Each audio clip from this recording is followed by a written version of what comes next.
Sa iba pang balita, nalubog sa tubig baha ang malaking bahagi ng Catanduanes dahil sa walang patid na pagulang dulot ng shear line.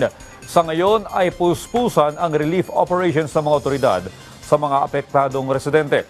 Ang detalye sa report ni Rosie Nieva ng Radyo Pilipinas, Virac. Matinding pagbaha ang naranasan ng Catanduanes dahil sa walang tigil na pag-ulan na dulot ng shear line. Sa Bagamanok, halos umabot na sa bubungan ng mga bahay ang tubig sa Barangay Kahan.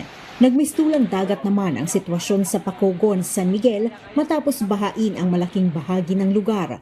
Hindi rin nadaanan ng mga sasakyan ang kalsadang yan sa sitio Bariorong, Barangay Mabini, Panganiban. Sa bayan ng Viga naman, nasira ang bahagi ng tulay sa Pilot Bridge sa Barangay San Isidro dahil sa flash flood. Kaya ang mga motorista at mga residente rito, pinayuhan ng mga otoridad na mag-ingat sa pagdaan sa nasabing lugar. Nabalahaw naman ang patient transport vehicle na yan ng Higmoto District Hospital sa Muning National Road sa Baras dahil sa mud flow. Agad namang sumaklolo ang Bureau of Fire Protection at Municipal Disaster Risk Reduction and Management Office Baras upang mailigtas ang mga sakay nito. Naging pahirap pa naman ang pagsagip ng Municipal Disaster Risk Reduction and Management Office ng San Miguel sa 3 bangkero na inanod ng malakas na tubig sa Barangay Ubo. Habang patuloy na pinaghahanap ng Philippine Coast Guard ang isa pa nilang kasama.